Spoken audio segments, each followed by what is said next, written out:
This is the Blood Red Podcast from the Liverpool Echo. Hello there and welcome to the latest Blood Red Podcast. I'm Joe Rimmer and I'm joined by three fine young journalists to come at you like Storm Kira, hard and fast to break up this winter break. Oh, beautiful. So, not even written down, sure? It's very good. You can hear Storm Bradbury right here. Not about young journalists for me, but I'll take it. Yeah, I'll take we're it. all young. Yeah. Both in our It's in the 30s, bag. aren't we? It's already been said. Yeah, we are. Yeah, how are you? Serious. Yeah, very well. Very well. Survive Storm Kira? Just about, yeah. Unruffled. Yeah, good.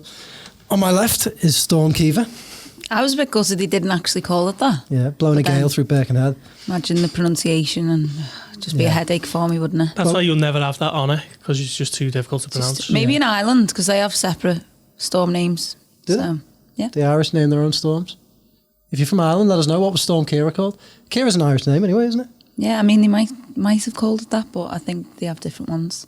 Hopefully they called it Storm Kiva, but I think I would have knew by now. Anyway, enough storm chatter. Yeah. And introduce the main man.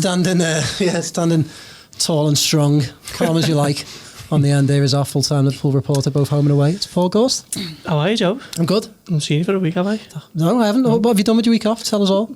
Not a lot. Potted around the house? Yeah, plenty of drinking, actually. Plenty of drinking, yeah. Do tell us more. Just went for a few drinks Saturday night and Wednesday night, but other than that, not a lot. Called in to see me mum and whatever else. She'd be listening, won't she? Yeah, of course. She's always fully listening. rested from the mid-season break, ready to crack on. That's what we want. Yeah. Well, that storm, blew off 25% of my roof last night. Yeah? Oof. Come on. Didn't even write it down, Sean. You must be jealous. There's no notes here. Yeah. Right. Well, it's a special one today because it is the winter break and there isn't much to talk about. Then we're going to do a bit of a Q&A. We've asked you for your questions. You've sent us in a shed load. So I'll start with one. We'll sort of move around the group, but I'll start with one for the group. So starting with you on the end there, Gorsty. Jimmy Lyons, he wants to know, name one player you'd like to sign in the summer. Just the one. I'm torn between Wilfried Zaha and Adama Traore because I just think both coming off the bench for the last 20 minutes or so in games when Liverpool might need a goal or just to give Salah or Mane a bit of a rest. I think those would be exciting, wouldn't they? I know some people might quibble and tell me that the XG isn't up to par or whatever else, but I just think they get fans off the seat.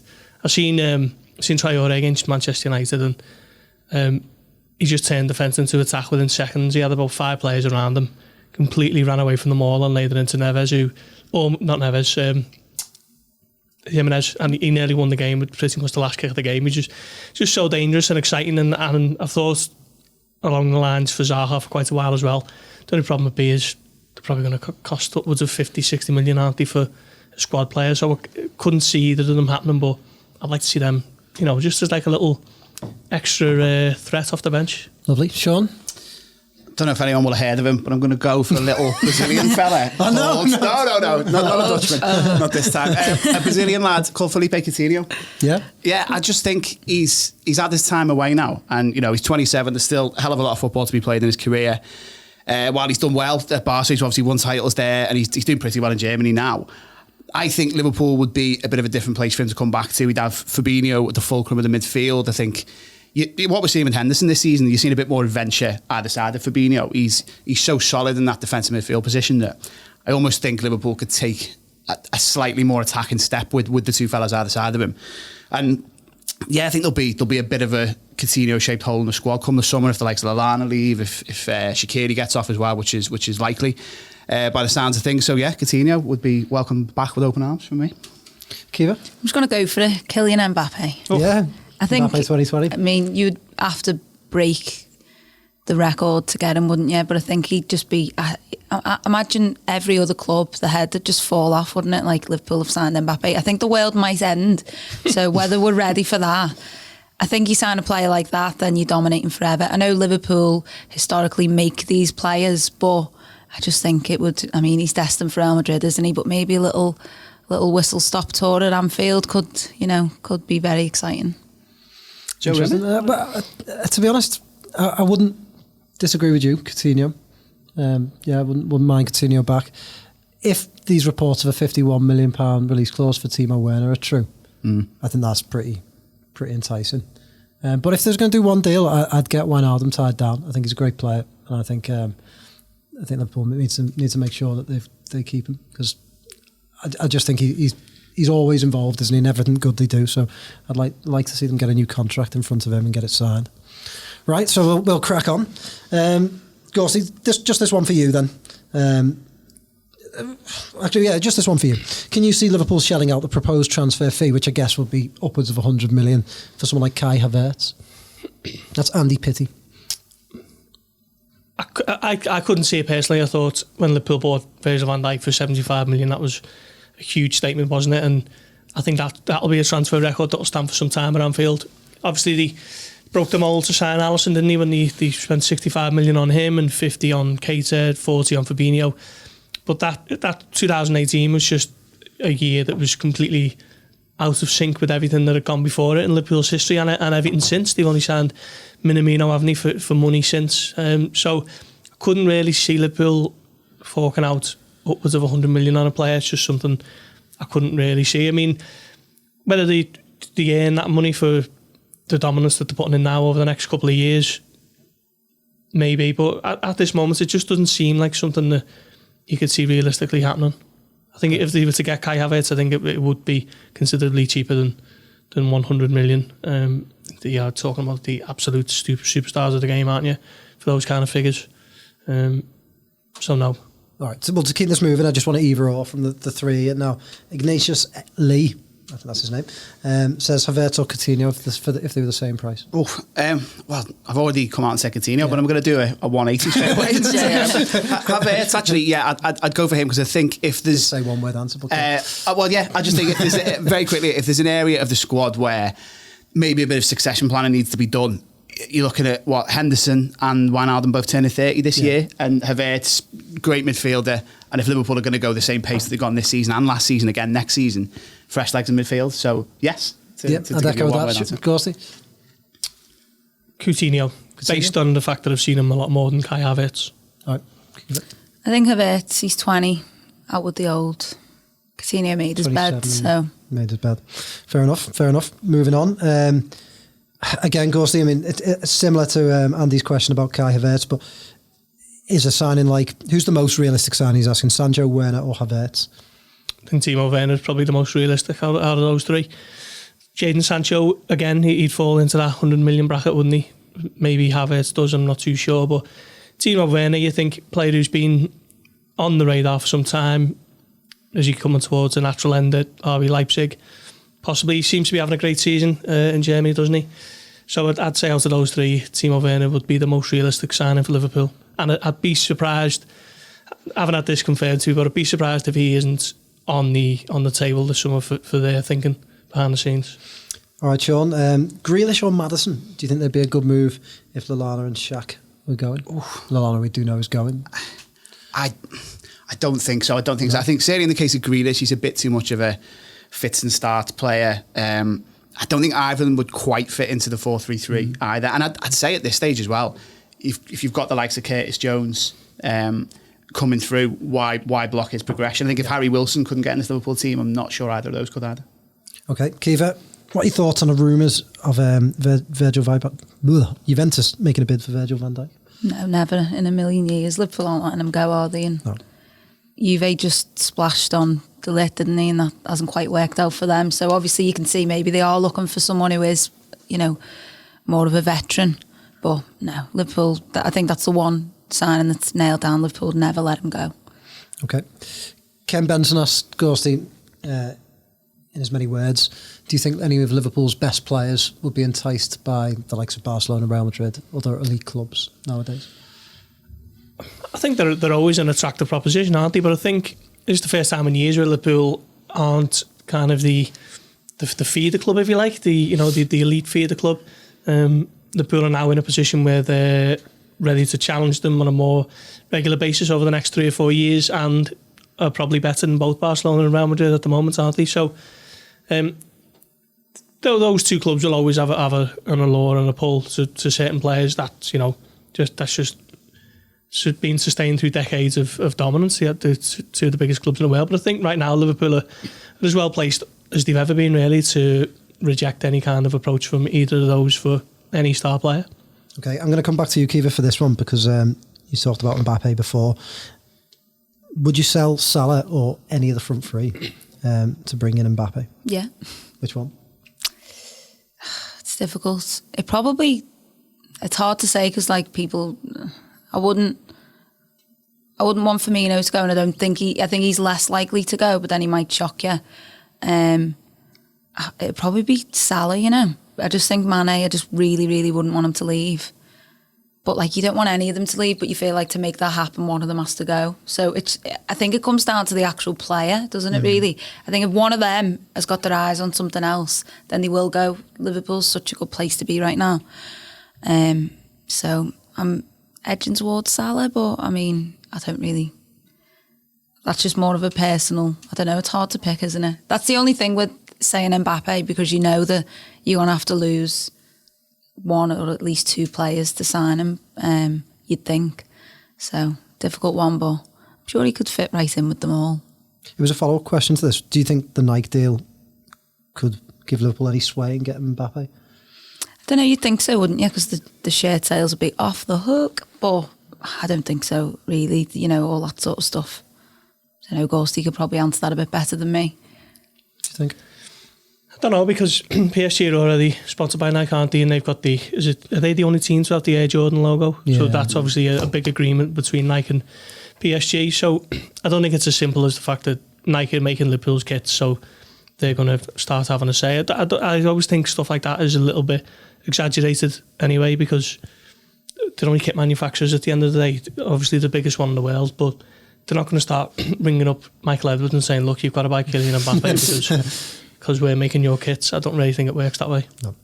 Okay, Sean, the faked walk. Likes to know. The faked walk? Wants to know, sorry. Of the front three, who do you think's likely to move on first? And what academy player could rise to filling their spot? Oof. Double suppose, whammy. Yeah.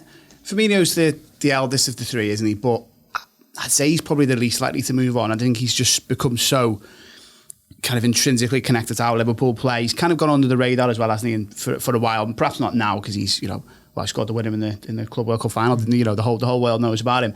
But I think if you signed him, you'd be almost having to replicate how Liverpool play to get the best out of him. So I wouldn't say him, Mane or Salah.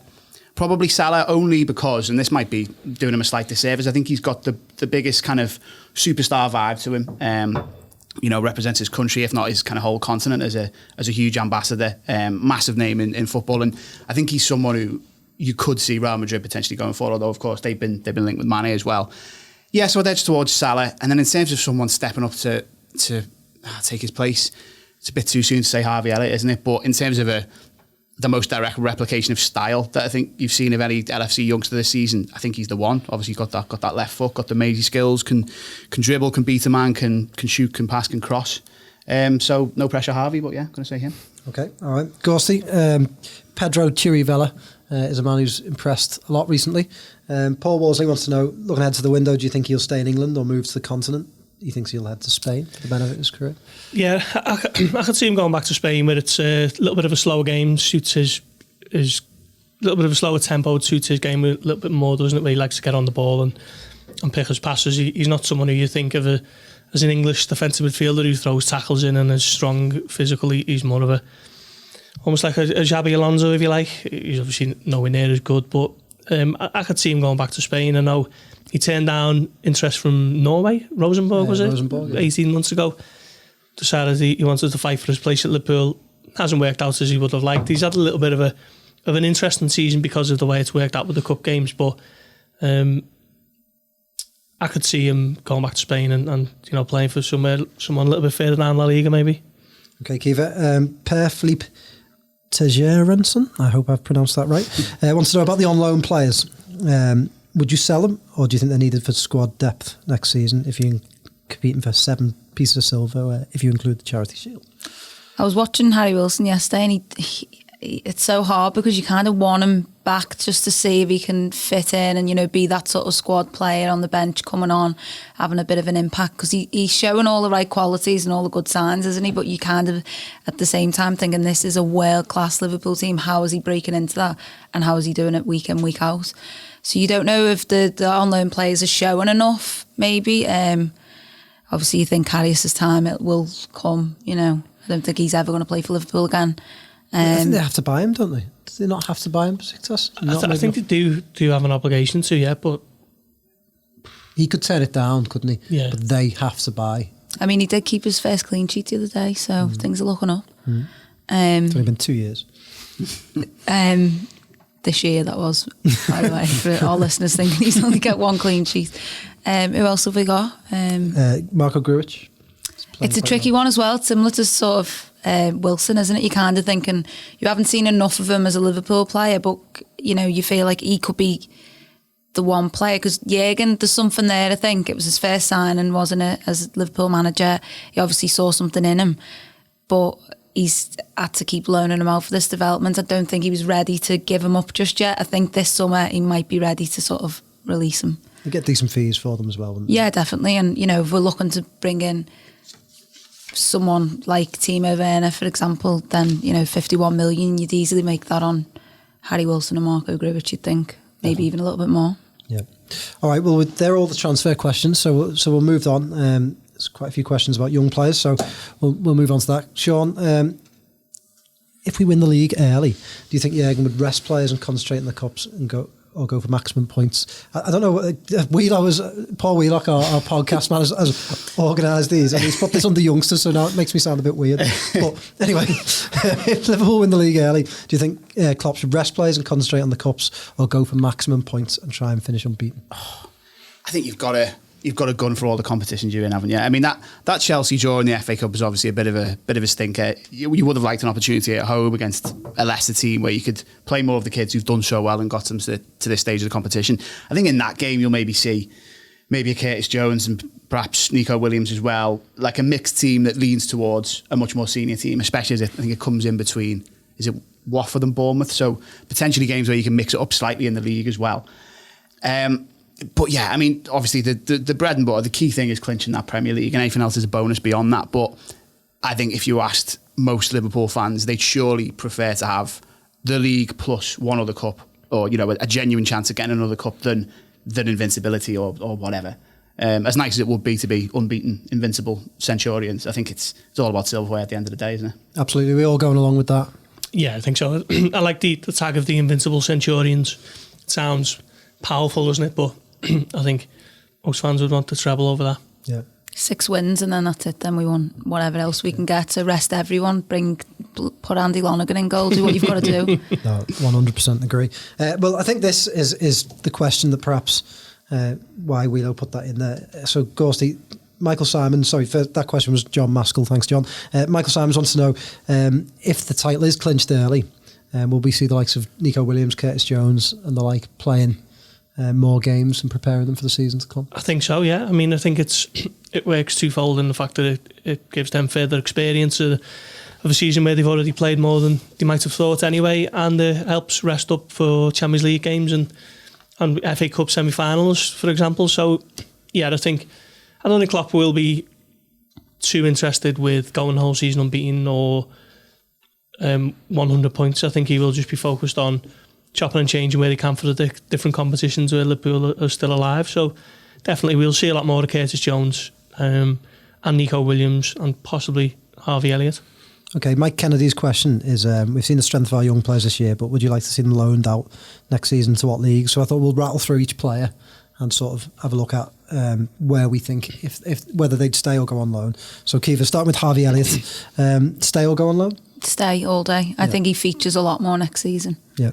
Sean, go along with that? Yeah, I think he's a touch too young to go out anywhere, and the best place for him is going to be Kirby, isn't it? Yeah, I agree. They're all in Kirby now. Yeah. He's too young. Not even sure when he's 17. I think it's maybe a couple of years off before we talk about loaning him out. Okay, go along with that. Yeah, Curtis Jones, similar?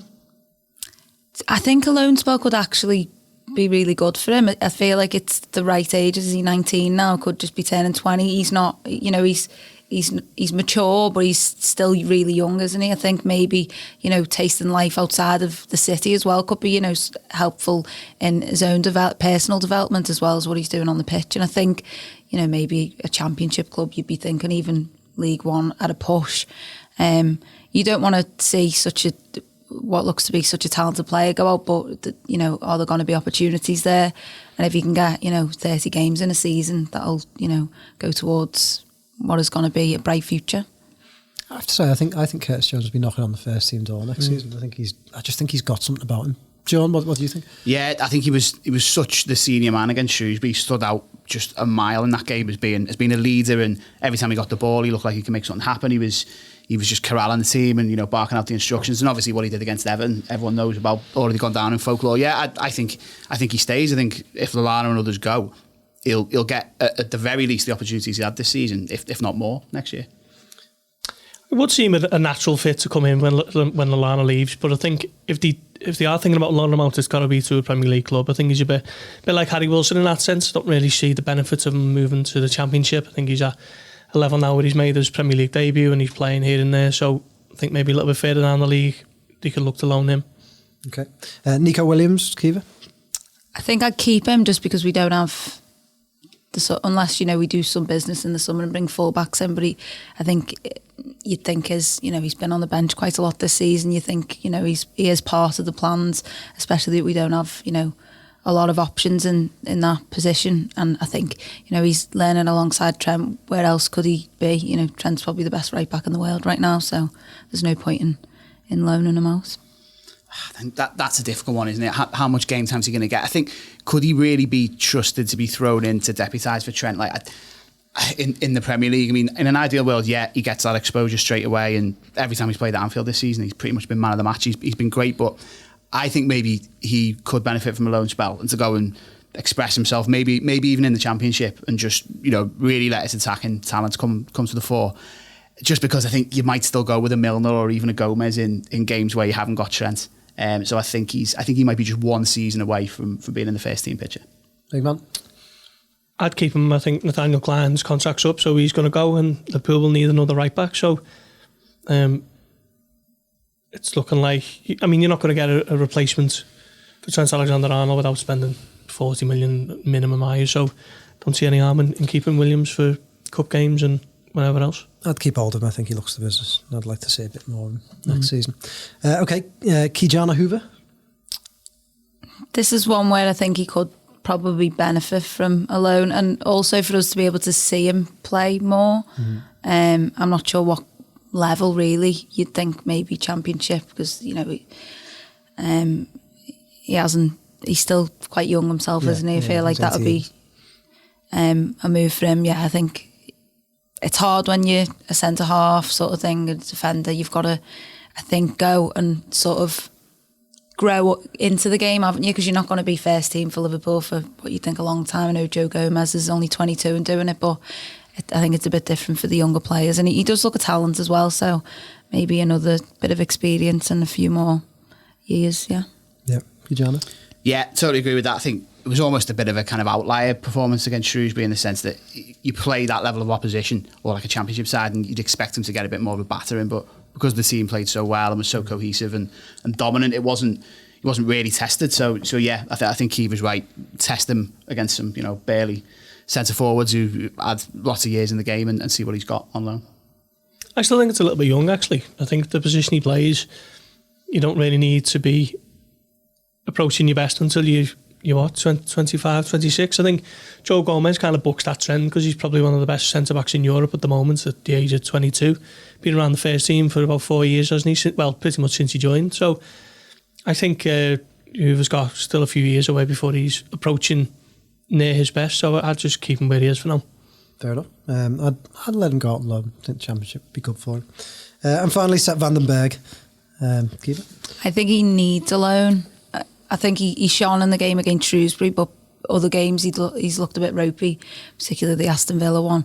I haven't seen all too much of him for the under-23s, to be honest, but I just feel like maybe it would help his confidence. But again, like Orsty says, he is really young, so do you let them go out when really you're training? You know, a lot of these young players, if we've mentioned, are all training week in, week out with the first team, so you're only going to send them on loan to some, you know, cold city or town in England, and you know they're going to feel quite alone. They're all cold and sad, and you know, I think I'd rather than be in this sort of, nice little bosom of training with like the best team in the world, because as Ghosty says as well, make a great point, being a centre half, you're not going to hit your peak. And what is he, like 17, is he? Still? 17, yeah. Come on, he's 8 years away from really having to be a question almost.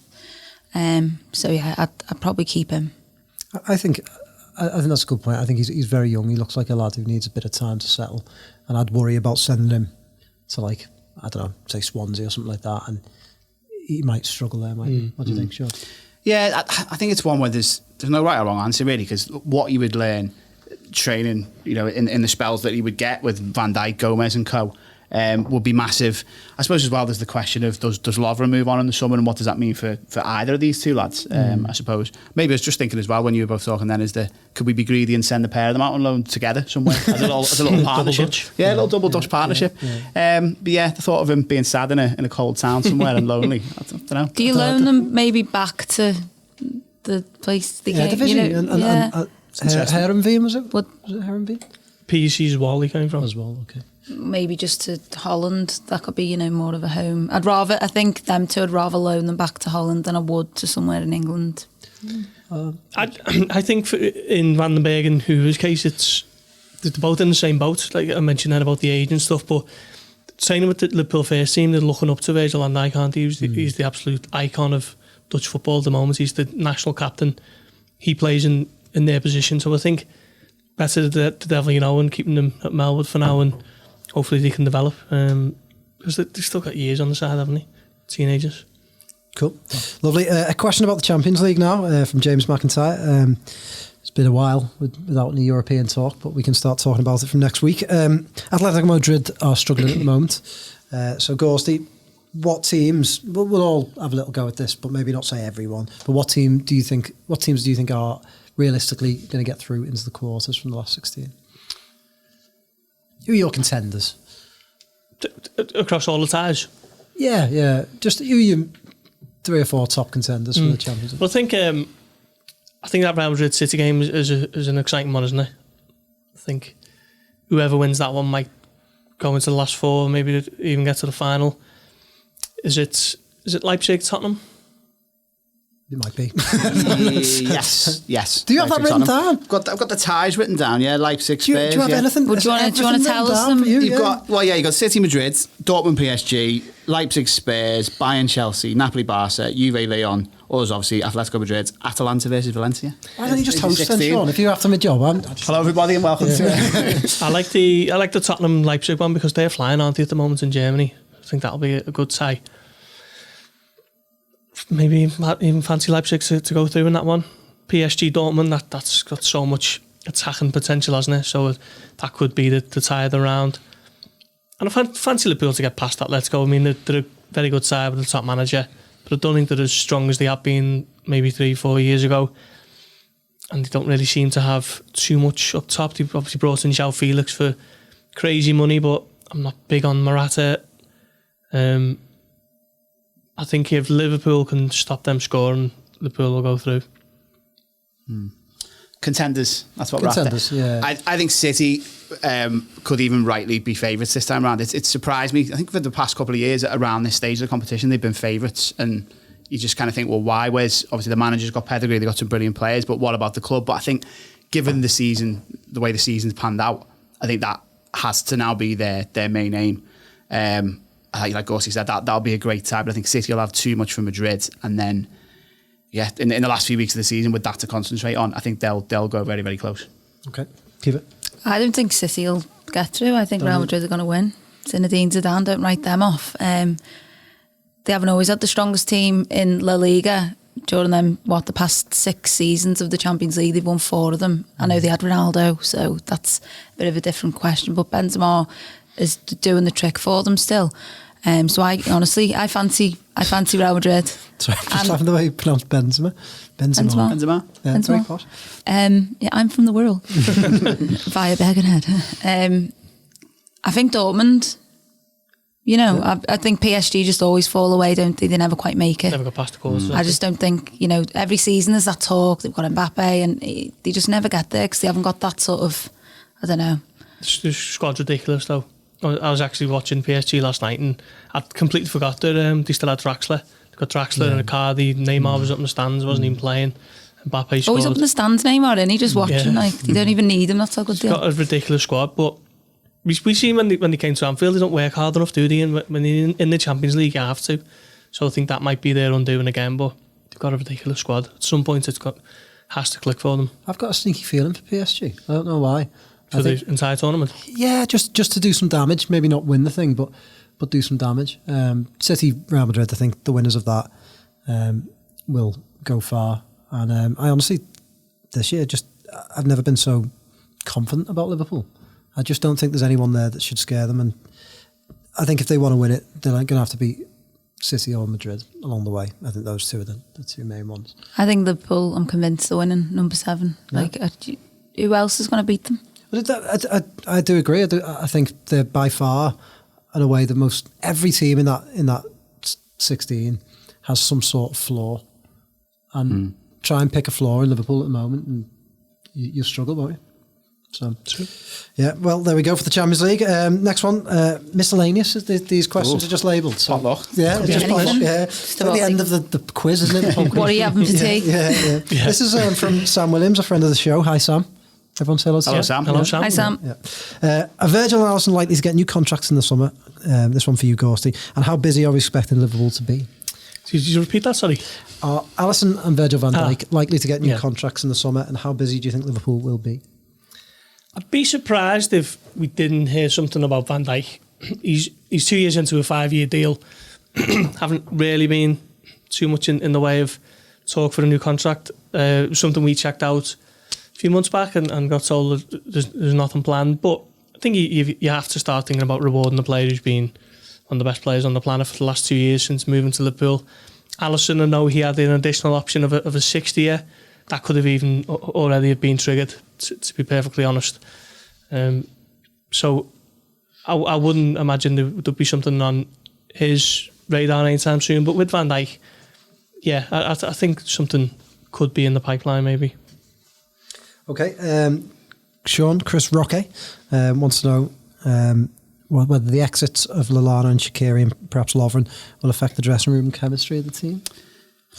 I guess with Lovren and Lallana, you've got two experienced campaigners, haven't you? And you know, from everything you see in here, Lallana's a great presence around the dressing room, very popular. You know, good with the young lads and giving them advice. And obviously, Lovren's Mo's best mate, isn't he? So I think to a certain extent, but then you could look at it the other way, couldn't you, and say dressing rooms maybe need freshening up every now and then. And I'd lean towards that, especially like we said earlier, with the pace that Liverpool have gone at for 2 seasons, they're going to have to go at next season.